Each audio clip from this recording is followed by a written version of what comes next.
Yes, तो हम लोग जो है एक नया चैप्टर स्टार्ट कर रहे हैं। That is your torts. Sir, torts क्या नाम है बेटा? नाम पढ़िए। टॉट्स क्या दिख रहा है सर? टॉट्स क्या नाम है सर? क्या मतलब है इस चीज़ का? देखिए, इसको डिस्कस करते हैं हम लोग यहाँ पे कि सर टॉट्स क्या होता है। सॉरी, थोड़ा सा इरेज करना पड़ेगा। टॉट्स का मतलब क्या है सर? इस पे विषय वर्ड का क्या आ रहा है? टॉट्स क्या है ये टॉट्स सर? तो एक आसान भाषा में बोलूँ जो आपके लिंक बुक में भी लिखी हुई, that is it's a civil wrong. मतलब सर, ये सिविल रॉन्ग है सर। इसका क्या मतलब हुआ सर? सर जैसे मान लीजिए, एक सिंपल सा एग्जांपल लेते हैं हम लोग। जैसे यहाँ पे लिया हमने, मान लीजिए कोई बंदा है, ठीक है। ये कौन है? ये प्रथम है। लेट्स सपोज कौन है ये प्रथम है हमारा। अब और ये एक और कोई बंदा है। ये बंदा नहीं, इसको बंदी कर देते हैं, इसकी दो चोटियाँ भी निकाल देते हैं। ये लोग, ये है गीतिका, ठीक है। अब गीतिका एक अंधेरे कमरे में आ रही थी, ठीक है ना। कुछ मालूम नहीं था कि अंधेरे में कमरे में लाइट है कि नहीं। प्रथम को मालूम था गीतिका आ रही है। प्रथम आया और गीतिका को हौ करके डरा दिया। इसमें क्या कर दिया? हौ करके डरा दिया। और इस वजह से गीतिका को कोई नर्वस शॉक पहुंच गया बेटा। क्या पहुंच गया बेटा? कोई नर्वस शॉक पहुंच गया। तो सर इसका मतलब ये है कि सर प्रथम ने कोई क्राइम कर दिया। आप क्या बोलोगे? प्रथम ने क्राइम कर दिया है सर? नहीं सर, प्रथम ने क्राइम नहीं किया है। बिकॉज क्राइम के अंदर क्या होता है बेटा? क्राइम के अंदर क्या होता है? क्राइम के अंदर इंटेंशन होता है। क्या होता है बेटा? इंटेंशन होता है। यहाँ पे प्रथम का किसी भी तरह का इंटेंशन नहीं था। यहाँ पे उसका किसी भी तरह का इंटेंशन नहीं था। It is a civil wrong. जो किया वो सही नहीं है, सिविल रॉन्ग ज़रूर हो कह सकते हैं हम इसको, but it is not a crime. Because crime के लिए एक प्री रिक्विजिट क्या होता है? क्राइम होने के लिए मोस्ट असेंशियल पॉइंट है, that is your bad intention, your modified intention बेटा। और जो यहाँ पे नहीं है बेटा, जो यहाँ पे प्रथम का नहीं था, जो यहाँ पे प्रथम का नहीं था, तो इस पूरे ये जो प्रथम ने जो हाँ किया, ये जो प्रथम ने जो हाँ किया, इसको हम क्या बोलते हैं बेटा? टॉट किया। टॉट किया आपने यहाँ पे, ठीक है ना। अभी किसी को आपने पीछे से धक्का दे दिया गलती से, मजाक मस्ती में आपने किसी को धक्का दे दिया पीछे से, ठीक है ना। अब उसको उसकी चोट आ गई, तो अगेन इट्स अ टॉट। हमारा इरादा नहीं था, हमारा इरादा नहीं था, पर वो क्या है? रॉन्ग तो है, सिविल रॉन्ग तो है, बट डेट इज योर टॉट। इसको हम क्राइम नहीं मानेंगे बेटा। इसको हम क्या वर्ड बोलेंगे बेटा? It's not a crime, it's just a civil wrong बेटा। It's just a civil wrong बेटा। क्या है बात समझ में? सर समझ में आई? तो एक बार देखते हैं हम क्या टॉट की डेफिनेशन क्या बोली गई है। देखिए, द टर्म टॉट is a French equivalent or English word. It means, simply ceded, टॉट मीन्स रॉन्ग। टॉट का मतलब क्या बोला गया बेटा? देखिए यहाँ पे हम डिस्कस करते हैं। Taught means wrong, but every wrong और wrongful act is not a taught. Taught is really a kind of civil wrong. देखिए यहाँ पे वर्ड का लगाया हुआ है, सिविल रॉन्ग है ये। रॉन्ग है, बट कैसा रॉन्ग है बेटा? सिविल रॉन्ग है, as opposed to criminal wrong. So difference क्या हुआ sir civil wrong and criminal wrong में? अगर आप लोगों को ध्यान हो, मैंने एक बार जब क्लास ली थी, मैंने आपको बताया भी था कि सिविल और क्रिमिनल में डिफरेंस क्या होता है। मैं वापस उसको डिस्कस कर रहा हूँ, कि सर सिविल और क्रिमिनल में क्या मेन मोटा मोटा डिफरेंस है। और हम हमेशा उस वर्ड को सुनते आए हैं बेटा, बचपन से 1000 साल हो गए उनको सुनते हुए। जो डिफरेंस है डेट इज़ ऑफ मैंसरी। किसका है बेटा? मैं जिसको आप लोग मेंस रिया बोलते हो, दैट इज मेंस री। It means that is guilty mind. Guilty mind is, अगर मैं गिल्टी माइंड को और आसान करूं बेटा, तो ये बात करता है आपके इंटेंशन की। किसकी बात कर रहा है बेटा? ये आपके इंटेंशन की। तो अगर आपका इंटेंशन है तो definitely it will classify under civil, it will classify under criminal. Otherwise it's मेरा सिविल। मैंने आपको एग्जांपल दिया ना, मैं कार देख के निकला, मेरे सामने सलोनी आ गई और वो गलती से मर गई मुझसे, वो गलती से मर गई, then it is a civil liability. But अगर मैंने सोच लिया कि आज इसको मार ही दूंगा मैं, that is a criminal, because उसके अंदर मैंने गिल्टी माइंड हो गया था, मेरा इंटेंशन क्लियरली शो हो गया था बेटा। तो ये बात समझ में आ गई? तो देखिए एक बार, so, Section 2M of the Limitation Act stated, tort means a civil wrong which is not exclusively a breach of contract or breach of trust. Tort जो है वो क्या है बेटा? सिविल रॉन्ग है।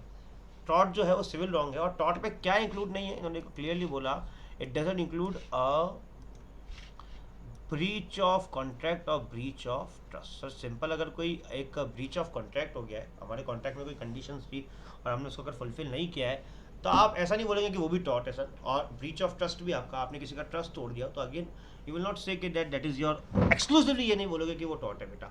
It can be tort, it can be a tort, but you can't say exclusively कि sir ये tort ही है बेटा। ठीक है, तो आगे चलते हैं। The two important elements which can be derive from the above discussion are that a tort is a species of a civil injury of wrong as opposed to the criminal wrong। इस line का क्या मतलब हुआ कि sir tort जो है ये कहाँ से निकला है सर, सिविल इंजरी से निकला है, ये क्रिमिनल रॉन्ग नहीं है। And that every civil wrong is not a tort sir. Sir हर सिविल रॉन्ग टॉर्ट नहीं हो सकता, क्योंकि अगर किसी सिविल रॉन्ग के अंदर अगर आपका इंटेंशन मालूम पड़ गया या आपकी गिल्टी माइंड पता पड़ गई, तो सर वो सिविल रॉन्ग ही पहली बात तो आपका क्रिमिनल में कवर हो जाएगा। और ज़रूरी नहीं है कि हर सिविल रॉन्ग को टॉर्ट में क्लासीफाई किया जाए, हम सिविलिटी भी देख सकते हैं सर कि उस सिविल रॉन्ग से सिविलिटी क्या हुई, कितना नुकसान हुआ, फिर देख सकते हैं कि इसको हमको टॉर्ट में क्लासीफाई करना है या क्राइम में करना है। एंड हम जब फर्दर इन्वेस्टिगेशन करते हैं मालूम पड़ जाता है कि ये सिविल रॉन्ग दिखाया गया है, जबकि ये था तो क्या क्राइम। तो हम ऐसे कह सकते हैं every civil wrong is not a tort and the tort belongs to civil injury not criminal wrong बेटा। ठीक है, चलिए आगे देखते हैं। General conditions of liability for a tort. In general, a tort consists of some act or omission done by a defendant. Defendant कौन है बेटा? tortfeasor, जिसके ऊपर आरोप लगाया गया है कि इसने tort किया है, whereby he has just without just or cause or excuse caused some harm to the plaintiff। और उसने मतलब विदाउट, उसके पास कोई बहुत बड़ा रीजन नहीं था, बहुत बड़ा कोई एक्सक्यूज नहीं था, बट उसने जाने अनजाने प्लेंटिफ को कोई नुकसान पहुंचा दिया है। And to constitute a tort there must be, अगर कोई चीज़ टॉर्ट है तो उसके लिए 3 कंडीशन सेटिस्फाई होनी बहुत ज़रूरी है। अ रॉन्गफुल एक्ट और ओमिशन ऑफ द डिफेंडेंट बेटा। सर कोई रॉन्गफुल एक्ट, कुछ गलत या कुछ ओमिशन क्या हो डिफेंडेंट ने अपने पार्ट पे। The wrongful act must result in the causing a legal damage to another. ये पॉइंट क्या कहता है लीगल डैमेज का, नीचे पढ़ेंगे अभी। तो सर एक बार ध्यान रख लीजिए, कोई रॉन्गफुल एक्ट होना चाहिए, कोई ओमिशन होना चाहिए, और उस रॉन्गफुल एक्ट से सामने वाले को क्या होना चाहिए, लीगल डैमेज होना चाहिए। And the wrongful act must be of such nature as to give right to the legal remedy बेटा। आपका रॉन्गफुल एक्ट से क्या हो, सामने वाले को लीगल डैमेज हो, और चूंकि लीगल डैमेज हुआ है तो उसके पास कोई लीगल रेमेडी भी हो बेटा, उसके पास कोई लीगल रेमेडी भी हो। देखो मैंने CRPC में आप लोगों को पढ़ा रहा था, मैंने आपको उसको इसलिए ड्रॉप किया है क्योंकि कुछ राइटिंग वाला पोर्शन था। वैसे हालांकि वो 95% चैप्टर हो चुका है, 2-5% कोई सेक्शन लिखवाने तो वो मैं आपको लिखवा दूंगा। मैंने कहा नई क्लास है, नया टॉपिक लेते हैं, ज़्यादा मजा आएगा बेटा। ठीक है, तो 3 कंडीशन, रॉन्गफुल एक्ट और omission of the defendant. Second condition, a wrongful act must result in causing legal damage to other. हमारे उस अच्छा अभी लीगल डैमेज क्या होता है हम पढ़ने वाले, देखो नीचे हेडिंग आ भी रही है, देखो ये लीगल डैमेजेस, ये मैंने पढ़ा ही नहीं अभी, बट ठीक है अभी आगे ऊपर तो मैं डिस्कस कर रहा हूँ एक बार। अ रॉन्गफुल एक्ट और omission of the defendant, it cause legal damage and it may arise remedy, that is your legal remedy। ठीक है ना। wrongful act क्या बोला गया, the act complained of should under the circumstances be legally wrongful as regards the party complaining। Sir हम उस act को wrongful मानेंगे, हम उस एक्ट को wrongful मानेंगे कि जिसको मतलब that the act complained of should under the circumstances be legally wrongful as regards the party complaining। जो भी पार्टी कंप्लेन करती है उसे लगता है कि सर ये जो एक्ट हुआ है ये एक लीगली रॉन्गफुल एक्ट हुआ है। भी लीगली रॉन्गफुल एक्ट मतलब, भी लीगली रॉन्गफुल का मतलब क्या हुआ सर कि सर लॉ में भी इसको क्या बोला गया है, रॉन्गफुल बोला गया। ऐसा किसको लगना चाहिए, द पार्टी कंप्लेनिंग, जो पार्टी कंप्लेन करी उसे लगता है कि सर ये वाकई में कोई बहुत लीगली गलत चीज़ हुई है मेरे साथ। ठीक है, नॉट इंपॉर्टेंट डेफिनेशन। अब हम आते हैं बेटा लीगल डैमेजेस क्या होते हैं बेटा। It is not every damage that is a damage in the eye of the law. It must be a damage which the law recognizes as such. In other words, there should be a legal injury or invasion of the legal right बेटा। मतलब क्या बोला गया sir? Sir अभी अभी हम discuss करेंगे, मैं अभी सिर्फ लिख के छोड़ रहा हूँ, फिर आगे लेके आऊँगा सर। हर आपका डैमेज लीगल डैमेज नहीं है बेटा, हर डैमेज आपका लीगल डैमेज नहीं है बेटा। सर क्या कैरेक्टरिस्टिक्स बोली सुनिएगा, it must be a damage which the law recognise as such. In other words there should be a legal injury or invasion of legal right. Sir हम किस damage को legal damage बोलेंगे, जहाँ पे किसी तरह की लीगल इंजरी हुई है। अभी मैं बताऊंगा, आप घबराइएगा मत कि सर लीगल इंजरी क्या होती है। लीगल इंजरी हुई है या फिर उसका कोई लीगल राइट आपने इन्वेड किया है, मतलब उसका कोई लीगल राइट आपने हार्म पहुंचाया उसके लीगल राइट को, इसके लीगल राइट को आपने उसे छीना है बेटा। तो अभी देखते हैं बेटा, सुनिएगा। 2 मैक्सिम्स आते हैं बेटा, इन मैक्सिम्स आपको सब कुछ क्लियर हो जाएगा कि सर ये मैक्सिम्स क्या कहते हैं। एक है आपका damnum sine injuria and injuria sine damnum, explain this proposition बेटा। 2 तरह के मैक्सिम्स आते हैं बेटा, हम देखने वाले हैं। एक तो है आपका, इस पे से बहुत क्वेश्चन आने हैं आपके, ये मान के चलिएगा। क्या क्या है सर, एक तो डेमनम साइन इंजीरिया और दूसरा क्या है, इंजीरिया साइन डेमनम। देखते हैं क्या बोला गया, देखते हैं सर। देखिए डेमनम साइन इंजीरिया क्या बोलता है। डेमनम मीन्स हार्म, लॉस और damage in respect of money, comfort, health etcetera. Injuria means infringement of right conferred by law on the plaintiff.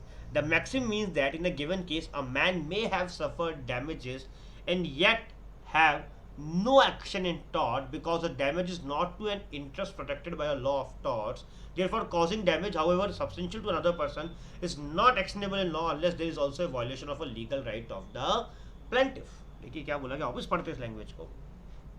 Damnum means harm, damnum का मतलब क्या है, हार्म। सर कोई लॉस से कोई डैमेज है, किस उस क्या लॉस और damage in respect of money हो सकता है, कंफर्ट हो सकता है, हेल्थ हो सकता है। Injuria means infringement of a right covered by the law on the plaintiff. The maxim means that in a given case a man may have suffered damages and yet have no action in court because the damage is not to an interest protected by the law of the torts. देखिए वापस पढ़िए, may have suffered damages yet have no action in tort because the damage is not to an interest protected by the law of torts. Therefore, causing damage, however substantial to another person, is not actionable in laws unless there is also a violation of a legal right of a plaintiff. क्या मतलब है sir, थोड़ी सी चर्चा करते हैं हम हमारे इस डैमनम साइन इंजीरिया पे। सर ये क्या बोल रहा है कि डैमेज तो आपको होएगा, डैमनम साइन इंजीरिया क्या कह रहा है, बिल्कुल डैमेज वाला कॉलम ठीक है, बट इंजरी नहीं हुई है आपको। इंजरी का मतलब सर, इंजरी का मतलब सर आपका कहीं से भी कोई लीगल राइट, या कह दूं मैं आपका कोई लीगल इंजरी नहीं हुई है। आपको कहना क्या चाहते हो सर, या मैंने आपका किसी भी तरह का कोई राइट नहीं छीना है, किसी भी तरह की इंजरी नहीं पहुंचाई आपको मैंने। सर कैसे क्या होता है, तो चलिए इसको थोड़ा सा हम लेके चलते हैं। देखिए क्या होता है, देखिए फॉर एग्जाम्पल मान लीजिए मैंने एक अकेडमी खोली, खोल भी रखी है अभी तो बेटा। मेरी अकेडमी का नाम है एसेट्स कॉमर्स अकेडमी, ठीक है। इसको हम शॉर्ट में बोलते हैं ACE, ठीक है। ACE ये मैंने खोल रखी है, लेट सपोज मान लीजिए सेक्टर नंबर 4 के अंदर, ठीक है। मैं सेक्टर नंबर 4 में एक एसेट्स कॉमर्स अकेडमी करके एक अकेडमी खोल रखी है, ठीक है। अब क्या हुआ बेटा, जस्ट ये सेक्टर 4 की रोड जा रही है बेटा, देख लो रोड जा रही है, पूर्णिया वड़ा पाव वाला दिख रहा है आप लोगों को, सब दिख रहा है। यहाँ मेरी अकेडमी है, इसको हम शॉर्ट में क्या बोलते हैं, हम सब लोग ACA बोलते हैं। इधर किधर की बेटा, इधर क्या हुआ, एक अकेडमी और खुल गई। उसका वैसे तो नाम था ऑल कॉमर्स एकेडमी, और शॉर्ट में उसको भी क्या बोलते थे बेटा, ACA। अब मान लीजिए हम 4 पार्टनर थे, ठीक है ना, हम 4 पार्टनर थे, 1 2 3 4। अब हुआ क्या, ये किसने खोली पता है आपको, ये हमारे एक ही पार्टनर ने, यहाँ से वो टूटा, लड़ाई हो गई हमारी उसमें, और उसने यहाँ पे जाके अकेडमी खोल दी। उसका नाम भी क्या रखा बेटा, ACA, इसका नाम भी क्या है, ACA। अब हुआ क्या, इस वजह से, ये इसके इस खेल की वजह से क्या हुआ, क्योंकि इसने एक अकेडमी खोल दी नई, तो यहाँ जो स्टूडेंट्स आते थे ACA के नाम से, वो मिसगाइड होना स्टार्ट होकर वो कहाँ आने लग गए बेटा, इस ACA पे, इस ACA पे। मार्केट में नाम तो ACA का चल रहा था बेटा, ठीक है।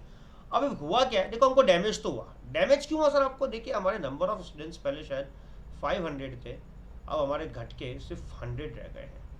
हमें अराउंड 400 स्टूडेंट्स का लॉस हुआ है बेटा, 400 स्टूडेंट्स का लॉस हुआ है, और ये 400 के 400 स्टूडेंट्स यहाँ पे आ गए बेटा। बट एक बात बताओ मुझे, डैमेज हुआ है सर? सर डैमेज तो बिल्कुल हुआ है। आपको क्यों बर्बाद हो गए सर? 500 बच्चे थे आपके पास, आज आपके पास सिर्फ 100 है। 400 बच्चे का घाटा तो खा लिया है आपने सर। ठीक है, अगर मैं निकालूँ एक बच्चे से मैं 10,10,000 रुपये फीस देता था, तो 500 से कितनी होगी बेटा देख लो। अब मेरे को 400 बच्चों की नहीं आती, तो मुझे अच्छा खासा फाइनेंशियल लॉस हो गया है बेटा। और सारे बच्चे कहाँ गए? ये 400 के 400 बच्चे यहाँ पे आ गए। डैमेज हुआ है कि नहीं हुआ है सर? डैमेज की मैंने डेफिनेशन बताई सर आपको, किसी भी तरह का मनी में डैमेज हुआ हो, बिल्कुल सर डैमेज वाले कॉलम पे तो आप टिक लगा दो सर। बट सर क्या आपके लीगल राइट को हर्ट किया गया क्या यहाँ पे? सर लीगल राइट को हर्ट मतलब क्या सर? आपको धंधा करने से मना किया क्या इसने? नहीं सर। क्या आपको एडवर्टीजमेंट करने से मना किया क्या? नहीं सर। तो क्या नुकसान, इससे इंजरी क्या दिया आपको? सर इंजरी तो कुछ नहीं दी, बट डैमेज तो दिया ना सर। अच्छा, इसका लीगल राइट है कि नहीं है? अच्छा, जो हमारा एक पार्टनर है उसका ये लीगल राइट है कि नहीं कि वो एक न्यू बिजनेस चालू कर सकता है? सर बिल्कुल कर सकता है। तो उसने कुछ गलत किया है क्या सर? चालू किया उसने, उसने लीगली सब चीज़ सही करी बेटा, उसने लीगली सब चीज़। अरे यार, आपने टाउन हॉल में पंडित पाव भाजी वाला नहीं है क्या? वहाँ पे कम से कम 10 लोग पंडित पाव भाजी वाले हैं, तो क्या उन्होंने क्राइम किया क्या? नहीं सर, कोई क्राइम नहीं किया उन्होंने कोई क्राइम नहीं किया। बट उस वजह से पंडित पाव भाजी वाले को लॉस हुआ है कि नहीं हुआ है? Yes sir. क्योंकि देखिए, हमें तो मालूम है कि पंडित जी में कौन बैठता है, श्याम जी बैठते हैं, हमें मालूम है। मतलब कोई बाहर से हमने किसी को जाके बोला उदयपुर जाओ तो पंडित वाले की पाव भाजी खाना, और वो टाउन हॉल पाया, उसे 10 पंडित पाव भाजी दिख गए, वो कहाँ जाएगा बेटा? तो ये सेम यही कहानी है। हमारी एसेट कॉमर्स एकेडमी एसी है, सामने एक और एसी है बेटा। अब स्टूडेंट यहाँ डेविएट हो रहा है, हमारा स्टूडेंट यहाँ जा रहा है, हमको फाइनेंशियल लॉस हुआ है कि नहीं हुआ? क्या हमें डैमेजेस हुए? सर हुए।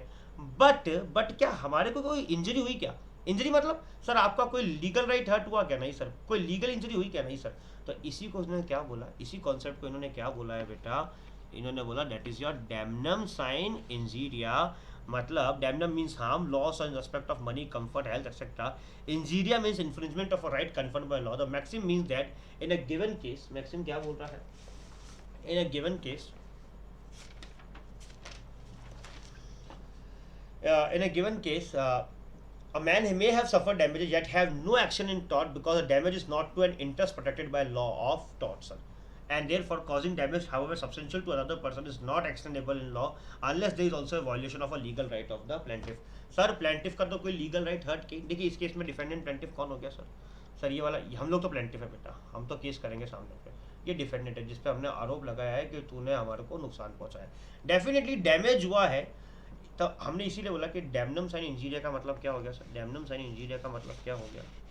सिंपल सी बात है सर, डैमनम साइन इंजीरिया डैमेज हुआ है। सिन का मतलब क्या हो गया? विदाउट।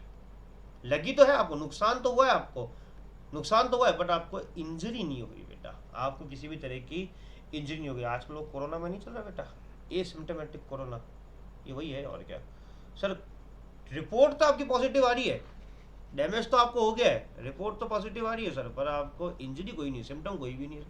तो अगर मैं इसको आसान भाषा में लेके आऊँ, लीगल भाषा में, तो डैमनम साइन इंजीरिया का मतलब you suffer the damages but you don't have any sort of injury.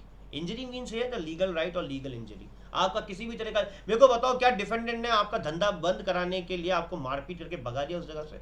क्या आपको मना कर दिया कि इस एरिया में धंधा नहीं करेगा तू? नहीं, कुछ नहीं किया, उसने तो अपनी दुकान खोली है सामने यार, कोई इशू नहीं है सर, कोई इशू नहीं है सर। आप में इसमें क्या है, पॉइंट समझ में आ गया सर? बिल्कुल समझ में आ गया। चलिए sir, that is your damnum sine injuria बेटा। सेकंड पॉइंट देखते हैं बेटा हम लोग। Thus if I own a shop, इसको थोड़ा सा और बड़ा करते हैं।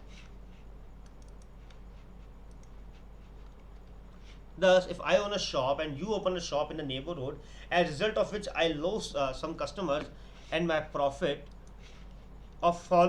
falls off, I cannot sue for the loss in the profit because you are exercising your legal right। यार सिंपल सी बात है, अगर मेरी एक शॉप है, उसके सामने आपने भी एक शॉप खोल दी, आपने भी नेबरहुड में एक शॉप खोल दी, तो सर क्या बोला गया? और उसकी वजह से मुझे लॉस हुआ, मेरे कस्टमर्स कम आ गए, मेरा प्रॉफिट गिर गया, तो मेरे को नुकसान डेफिनेटली है, but I cannot sue you or for the loss in the profits because you are exercising your legal right. Sir आप क्या कर रहे हैं बेटा? आप क्या कर रहे हैं? आप अपना लीगल राइट जो है एक्सरसाइज कर रहे हैं। क्या समझ में आई है मेरी बात? क्या ये बात समझ में आ गई? बिल्कुल समझ में आ गई। अब इंजीरियस इंडेमनम क्या बोलता है, पहले रीड करते हैं, फिर हम कभी डायग्राम बना के समझेंगे। It means injury without damage बेटा। वो कहता है डैमेज विदाउट, कंफ्यूज मत होना बेटा, एग्जाम में 100% क्वेश्चन रहता है डैमनम से इंजीरिया और इंजीरियस इंडेमनम से बेटा। इंजीरियस इंडेमनम का मतलब क्या है, it means injury without damages, that where there is no damage resulted yet it is an injury और रॉन्ग और a tort, that is where there is an infringement of a legal right not resulting in harm but plaintiff can still sue in the court।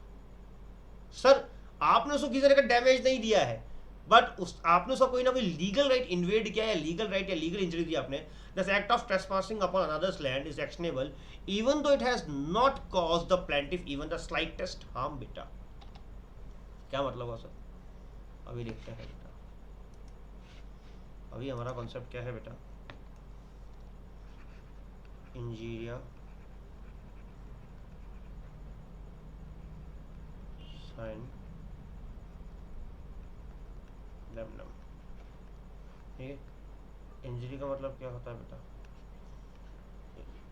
Injury का मतलब क्या है sir, बताते हैं आपको। Injury का मतलब क्या सर, लीगल राइट गया आपका कोई तो भी। सर इंजरी अभी डिस्कस करी ना, लीगल राइट गया आपका, या फिर आपको क्या हुआ है, कोई सा कोई सर आपको लीगल इंजरी पहुंचाई गई है। अरे मैंने मेरे दुकान के सामने किसी दूसरी दुकान खोली, मेरा लीगल राइट था, गया था क्या, नहीं गया था सर, लीगल इंजरी प्रोवाइड करी। सिन का मतलब क्या है बेटा, समझो बेटा, इन पे केस स्टडी जब बताऊंगा तो आईसियाँ उड़ जाएगी तुम्हारी। सिन का मतलब क्या है सर, मैंने अभी बताया, विदाउट। देखो सर आपको लीगल इंजरी में दे रहा हूं बट मैं किसी भी तरह का डैमेज नहीं कर रहा हूं आपको सर, डैमेज नहीं पहुंचाया सर। सामने वाले को आपने दुख भी दे दिया पर बिना नुकसान पहुंचाए बेटा। सांप भी मर गया, लाठी भी नहीं टूटी, ये सब चीज़ें पढ़ी ना तुमने, बोलते हुए आए हो। ऐसा ही कुछ हो रहा है बेटा यहाँ पे, समझने की कोशिश करना क्या हो रहा है सर। इंजीरिया सिंडेमनम का मतलब क्या है, आपने सामने वाले को लीगल राइट या लीगल इंजरी दे दी है बट आपने उसको स्लाइटेस्ट हार्म भी नहीं पहुंचाया, इतना सा भी नुकसान, इतू सा भी नुकसान नहीं पहुंचाया आपने उसको। कहना क्या चाहते हो सर, कहना क्या चाहते हो।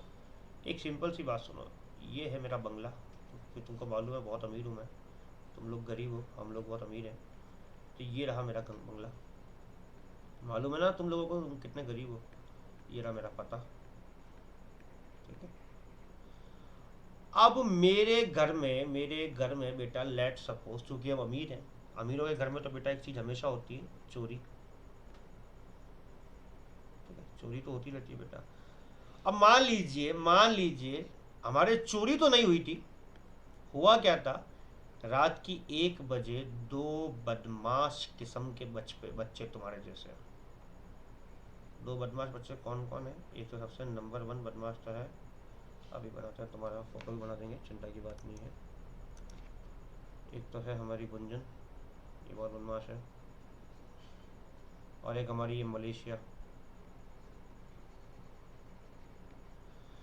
ये रात को मेरे घर पे, मेरे घर के अंदर घुस जाते हैं बेटा, ये दोनों लड़कियां मेरे घर के अंदर घुस जाती हैं। क्या इन्होंने मेरी लीगल इंजरी दी, क्या इन्होंने कोई मुझे डैमेज पहुंचाया? अच्छा ये बेचारी सिर्फ घूमने ही थी, क्या हुआ, चलो मैं उनको कहता हूँ चोरी भी नहीं, चोरी वाला हटा देते हैं, तुम अभी बोल रहे हो सर उनको बदनाम कर दिया, ये चोरी करने नहीं आई, क्योंकि क्या था मेरे घर में बहुत बड़ा झूला था, इनको झूला झूलने की इच्छा होगी रात को, तो ये आ गए मेरे घर पे बेटा, है ना।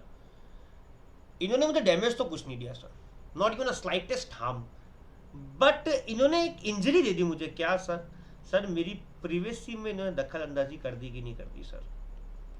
मुझे एक राइट है कि मैं मेरी प्रिवेसी एंजॉय कर सकता हूँ, मैं मेरी फैमिली के साथ बैठूँ, मेरे घर वालों के साथ बैठूँ। उस टाइम में तुमको किसने राइट दिया कि मेरे घर में घुस के और मेरी प्रिवेसी को हर्ट कर रहे हो तुमने मुझे नुकसान कुछ नहीं पहुंचाया, तुम घर में आके तुमने कुछ नहीं किया, तुम झूला झूल के चले गए, बट तुमने मेरी प्रिवेसी हर्ट करी है बेटा, तुमने मेरी प्रिवेसी हर्ट करी है। तो तुमने डैमेज कुछ नहीं दिया बट तुमने लीगल इंजरी मुझे जरूर दे दी है। मेरा लीगल राइट है एक चैन से बैठने का, प्रिवेसी मेरा एक लीगल राइट है, उसको तुमने हार्म पहुंचाया है बेटा। ऐसा समझ लो, एक समझ लो, ये कोई एक खेत है, यहाँ बहुत सारे आम लगे हुए हैं, ठीक है, और ये इस किसान का खेत है,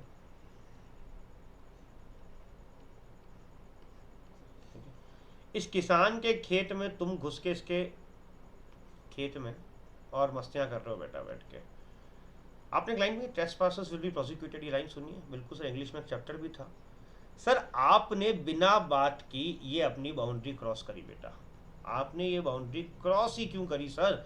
उसका लीगल राइट है, उसका एक लीगल राइट है कि भैया उसके खेत में कोई नहीं आएगा, और आप उसे खेत में आ गए बेटा, तो डैमेज तो कुछ नहीं किया, आप सिर्फ आए थे बेटा, बट आपने नुकसान भी पहुंचा दिया। आपने डैमेज तो कुछ नहीं पहुंचाया, बट आपने लीगल इंजरी जरूर कर दी, आपने इसका एक लीगल राइट हर्ट कर दिया बेटा। अच्छा, और एक, अगर आपने, हालांकि तुम लोग तो क्या बेवकूफ़ हो, तुमने बॉर्डर मूवी नहीं देखी, बट मान लीजिए ये रहा आपका इंडिया। बॉर्डर मूवी में होता है सनी देओल जाता है पाकिस्तान की बॉर्डर तक, ये है पाकिस्तान बेटा, ये इंडिया पाकिस्तान की बॉर्डर है बेटा, ये बॉर्डर है। अब अगर तुम एक इंडियन हो और तुम यहाँ इस बॉर्डर को जैसे ही क्रॉस करोगे बेटा, तो तुम्हें यहाँ से फट करके गोली मार दी जाएगी बेटा, तुम्हारे को गन से एक शॉट दे दिया जाएगा, तुम उड़ जाओगे। सर मैं तो सिर्फ पाकिस्तान में घूमने गया था। अरे भाई मेरे, तूने डैमेज तो कुछ नहीं दिया पाकिस्तानियों को, ये बात हमने मान ली, नो डैमेज, आया ही था, एक कदम ही तो वहाँ रखा था, बट तूने उनका एक लीगल राइट कि उनकी बाउंड्री के अंदर कोई नहीं आ सकता, तूने उसको हर्ट कर दिया है। तूने क्या कर दिया, एक लीगल राइट कि भैया पाकिस्तान की बाउंड्री में कोई भी नहीं आ सकता विदाउट देयर परमिशन, तो तुमने एक कदम भी रखा तो क्यों रखा, और तुम्हारे ऊपर एक लीगल एक्शन भी हो सकता है, और आर्मी में तो लीगल एक्शन मालूम है बेटा, लीगल एक्शन बाद में उतरेंगे, तुम्हें पहले गोली से उड़ा दिया जाएगा बेटा। तो ये जो पॉइंट है इंजीरिया साइन डेफिनेम बेटा, आप इंजीरिया क्या है, इंजरी तो दे दिया आपने, सामने वाले का लीगल राइट तो ले लिया, लीगल राइट हर्ट कर दिया, इन्वेट कर दिया, बट विदाउट एनी डैमेज, आपने किसी तरह का डैमेज नहीं दिया उसको, और that is your injuria sine damnum and damnum sine injuria बेटा। So it means injury without damage, where there is no damage resulted, yet it is an injury or a wrong act, where there is an infringement of a legal right, not resulting in a harm, but plaintiff can still sue in the court. Sir आपको plaintiff जो है यहाँ court में स्यू कर सकता है। Sir पहले वाला केस था ना डैमनम से इंजीरिया, उसके अंदर प्लेंटिफ मुझे स्यू नहीं कर पा रहा था, उसके अंदर प्लेंटिफ जो है मुझे स्यू नहीं कर पा रहा था, बट इस केस में प्लेंटिफ जो है मुझे स्यू कर सकता है। Thus, the act of trespassing upon another's land is actionable even though it has not caused the plaintiff even the slightest harm. Sir trespassing का मतलब सर किसी और की जगह में आप घुस रहे हो, trespass कर रहे हो without any permission, तो क्या बोला गया कि thus the act of trespassing upon another's land is actionable even though it has not caused the plaintiff even the slightest harm बेटा, भले ही इसने slightest harm भी नहीं पहुंचाया हो सामने वाले को बेटा। समझ में आया बेटा? तो एक बार दोनों पॉइंट्स को पढ़िए, एक बार इंजीरिया साइन डेमनम और डेमनम साइन इंजीरिया को। मैं कुछ क्वेश्चंस लेके आ रहा हूँ आपके लिए।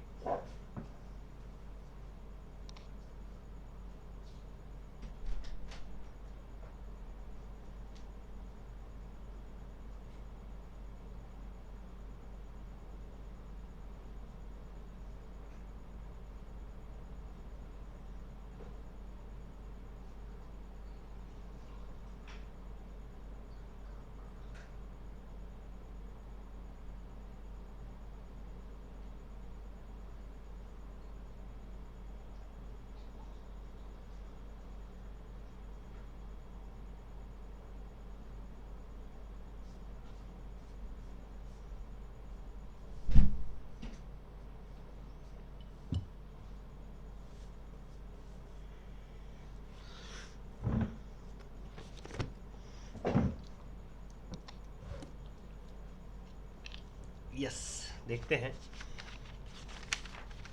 कुछ क्वेश्चंस देखते हैं हम लॉ ऑफ टॉर्क्स के ऊपर। मतलब मैं आपको यहाँ डिक्टेट कर दूंगा, आपको सॉल्व करने रहेंगे। चलिए लिखिए पहला क्वेश्चन एक।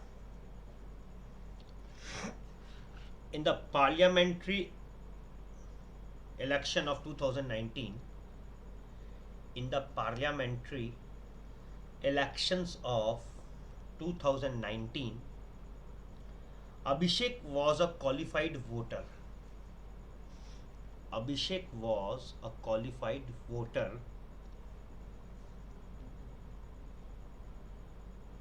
The officer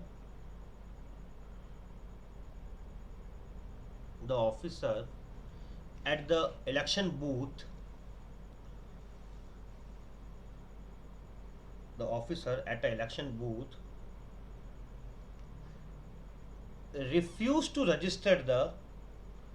refused to to register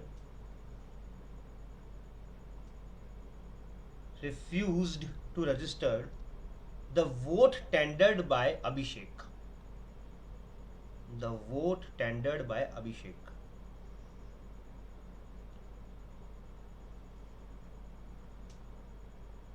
No loss was suffered by Abhishek.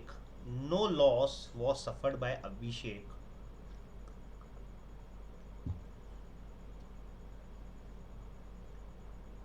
No loss was suffered by Abhishek because the candidate to whom because the candidate to whom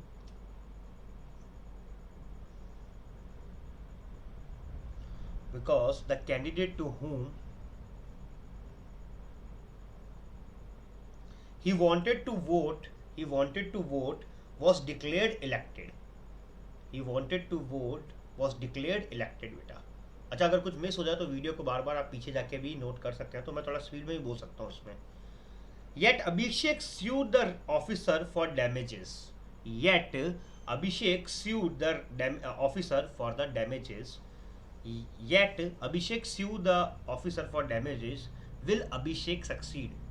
Will Abhishek succeed? 2 से 3 बार आया हुआ question है बेटा, ये आपको solve करना है बेटा. मैं आपको ऐसी वीडियो मिल जाएगा, उसके बाद इसके आंसर्स पूछूंगा बेटा.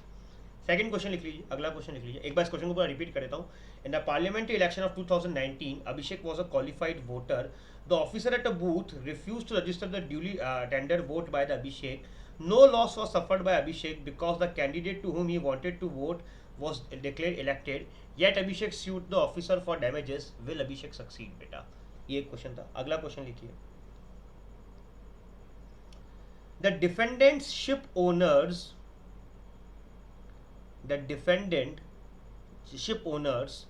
engaged to carry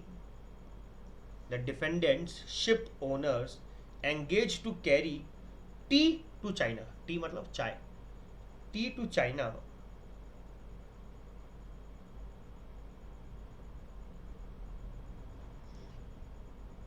Engaged to carry tea to China, offered reduced freight rates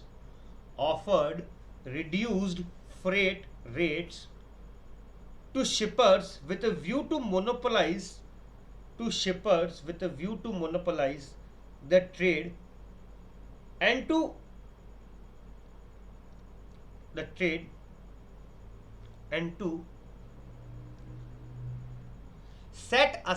and to set aside plaintiff from the trade. वापस बोलता हूँ. The defendant ship owners engaged to carry tea to China offered reduced freight rates to shippers with a view to monopolize the trade and to set aside the plaintiff from the trade. The result was that a rival trader, the rival trader was driven out of the trade and suffered heavy losses.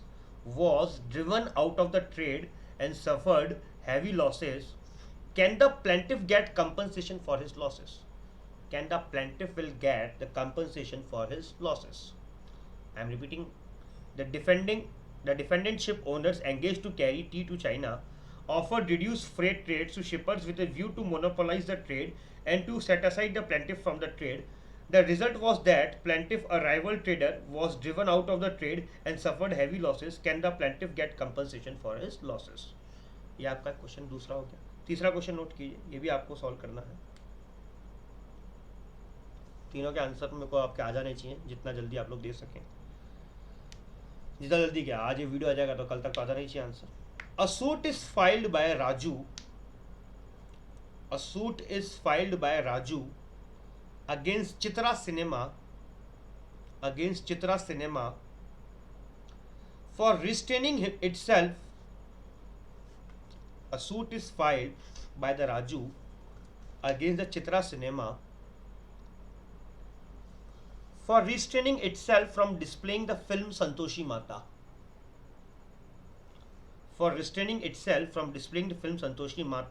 On the ground that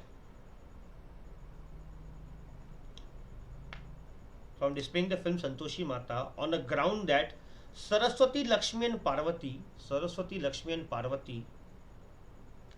are doing such acts are doing such acts in the films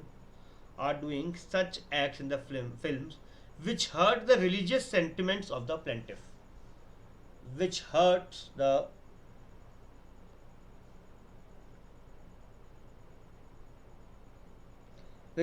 religious sentiments of the plaintiff, will the plaintiff succeed in the suit? Will the plaintiff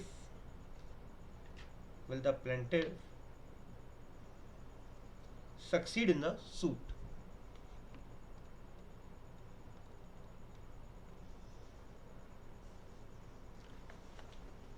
तो ये 3 questions हैं जो आपको solve करने रहेंगे, ठीक है। तीनों क्वेश्चंस के आंसर आप लोगों से मुझे एक्सपेक्टेड है। ये दोनों तीनों क्वेश्चंस में आपको ये डैमनम सम इंजीरिया साइन डैमनम अपना अप्लाई करना है माइंड और देखना है क्या हो सकता है। चलिए next point, that is your legal remedy. This means that to constitute a tort the wrongful act must come under the law. Sir कोई भी चीज़ टॉर्ट है तो जो रॉन्गफुल एक्ट हुआ है वो लॉ के अंदर कवर होना चाहिए। That is there should be a remedies to sufferer against the tort feasor. मतलब सर अगर किसी को टॉर्ट से कोई नुकसान हुआ है, तो उसके लिए उसके पास कुछ रेमेडी भी होनी चाहिए। रेमेडी, लीगल रेमेडी बेटा, केस करने का राइट, ये एक लीगल रेमेडी बहुत बड़ी। There are 2 types of remedies, that is judicial remedies and extra judicial remedies बेटा। अब देखिए रेमेडीज को इन्होंने थोड़ा सा और आगे लिया है बेटा। क्या मैं इसे डिलीट कर सकता हूँ? सर बिल्कुल कर सकते हो। Remedies can be of 2 types.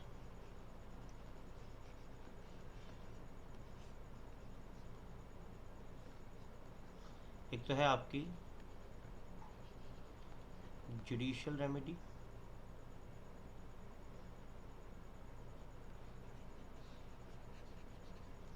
एक है आपकी क्या बोला गया, एक आपकी एक्स्ट्रा जुडिशियल रेमेडीज। आपको लगा नॉन जुडिशियल, वो कॉन्सेप्ट वही है, एक्स्ट्रा जुडिशियल रेमेडीज। 2 तरह की रेमेडीज बोली गई बेटा। देखते हैं क्या बोला गया। Judicial remedies are damages, injunction, specific restitution of the property. The main remedy for a tort is an action for an unliquidated damages. Although some other remedies, that is example injunction, may be obtained in addition to damages, specific restitution may be claimed बेटा। Sir क्या बोला गया? Judicial remedies कौन कौन सी है आपके पास? Damages कर दो, इंजक्शन कर दो, स्पेसिफिक रेस्टिट्यूशन ऑफ प्रॉपर्टी कर दो बेटा। क्या बोला गया? डैमेजेस क्लेम कर लो। एक इंसान ने अगर दूसरे इंसान को कोई नुकसान पहुंचाया है तो डैमेजेस क्लेम कर लो बेटा। सेकंड क्या बोला गया? डैमेजेस हो गया, इंजक्शन हो गया बेटा। इंजक्शन मतलब हम किसी भी तरह का स्टे लेके आ सकते हैं सामने वाले इंसान के अंदर, हम किसी भी तरह का स्टे लेके आ सकते हैं। ये भी एक वन ऑफ द रेमेडी है। हम डैमेजेस, नुकसान क्लेम कर सकते हैं। ये एक जुडिशियल रेमेडी है। मुझे अगर किसी, मतलब मान लीजिए ये ए और बी है, ए ने बी को अगर किसी तरह का नुकसान दिया है तो बी इससे क्या क्लेम कर सकता है बेटा? डैमेजेस क्लेम कर सकता है। आपने ध्यान पढ़ा भी होगा बेटा कॉन्ट्रैक्ट एक्ट में बेटा। इंजक्शन लेके आ सकता है। इंजक्शन मतलब स्टे ऑर्डर लेके आ सकता है। फॉर एग्जाम्पल देखिए, जैसे ये कोई एक स्कूल की बिल्डिंग है, इसके अगेंस्ट कोई एक आदमी आ रहा है बुलडोज़र लेके, जेसीबी मशीन लेके आ रहा है इसको तोड़ने के लिए, तो मैं क्या कर सकता हूँ इस आदमी के अगेंस्ट? ये एक आदमी है, मैं क्या करूँगा इसके अगेंस्ट? क्या लेके आ सकता हूँ? कोर्ट में जाके स्टे ऑर्डर कि भैया इस आदमी को ये काम करने से रोका जाए। दैट इज़ योर इंजक्शन बेटा। दैट इज़ व्हाट बेटा? इंजक्शन ऑर्डर लेके आ गया। ये चलते केस में भी लेके आ सकता हूँ, इनिशियली भी लेके आ सकता हूँ मैं, ठीक है। और क्या बोला गया sir? Specific restitution of property बेटा। स्पेसिफिक रेस्टिट्यूशन ऑफ प्रॉपर्टी क्या हुआ सर? मुझे अगर एक पर्टिकुलर किसी प्रॉपर्टी से खदेड़ दिया गया है तो वापस से मुझे उस प्रॉपर्टी पे स्पेसिफिकली रेस्टिट्यूशन चाहिए, मुझे उसी प्रॉपर्टी पे वापस मेरा हक दिलाया जाए। ये हो गया आपका स्पेसिफिक रेस्टिट्यूशन ऑफ प्रॉपर्टी। अगर मुझे पर्टिकुलर प्रॉपर्टी से बेदखल कर दिया गया है, निकाल दिया गया है इलीगल तरीके से, तो मुझे वापस उस प्रॉपर्टी में री एंट्री कराई जाए एक तरीके से। और स्पेसिफिक रेस्टिट्यूशन मतलब मेरे को उसी प्रॉपर्टी में कराई जाए बेटा। वैसे ये काफ़ी हद तक एक्स्ट्रा जुडिशियल में भी कवर होती है बेटा। एक्स्ट्रा जुडिशियल और self defence, re entry on line, abatement of nuisance etcetera बेटा। सर सेल्फ डिफेंस में अगर किसी ने आपको मारा है तो सर आप सेल्फ डिफेंस में जा सकते हैं, कोई दिक्कत नहीं, वो भी एक तरह से आपके पास रेमेडी है बेटा। सेल्फ डिफेंस में मैंने सर ये किया। सेकंड, जैसे री एंट्री ऑन लैंड, अगर आपको किसी एंड से निकाला गया तो री एंट्री ऑन लैंड काफ़ी हद तक स्पेसिफिक रेस्टिट्यूशन जैसा ही बेटा, थोड़ा सा डिफरेंस होता है वो हम अभी आगे देखेंगे। री एंट्री ऑन लैंड, एंड तीसरा क्या होता है बेटा आपका न्यूसेंस, अबेटमेंट ऑफ न्यूसेंस। अगर किसी तरह की कोई न्यूसेंस हो रही है तो आप उसे अबेट करवा सकते हैं, उसे कम कराने के लिए भी कुछ कर सकते हैं। ये हम पढ़ेंगे एक्चुअल में, ये पॉइंट आगे भी और डिस्कशन होगा डिटेल में, तब मैं दिखाऊंगा आपको। So self defence, self help is a remedy of which the injured party can avail himself without going to the court of the law. Sir इसमें आपको कोर्ट में जाने की जरूरत नहीं है। In re entry of land, a person wrongfully dispose of a land may retake the possession of land if he can do so in a peaceful and a reasonable manner। Sir यहाँ पे क्या बोला गया sir, री entry on land में क्या बोला गया, सिंपल सा बोला गया कि आप यहाँ पे पीसफुल तरीके से घुस जाए सर। आप रीएंट यहाँ तो देखिए, यहाँ सब कुछ जुडिशियल रेमेडीज में सब कुछ जो हो रहा है, स्पेसिफिक रेस्ट्रिक्शन ऑफ प्रॉपर्टी जो हो रहा है, ये कोर्ट के द्वारा हो रहा है बेटा। ये किसके द्वारा होता है, कोर्ट के द्वारा। बट री एंट्री ऑन लैंड जो है, री एंट्री ऑन लैंड है, ये आप खुद अपने लेवल पे पीसफुल तरीके से वापस आ सकते हैं विदाउट कोर्ट करता है। And abatement of nuisance, the occupier of land may lawfully abate terminate any nuisance injury itself affecting it बेटा।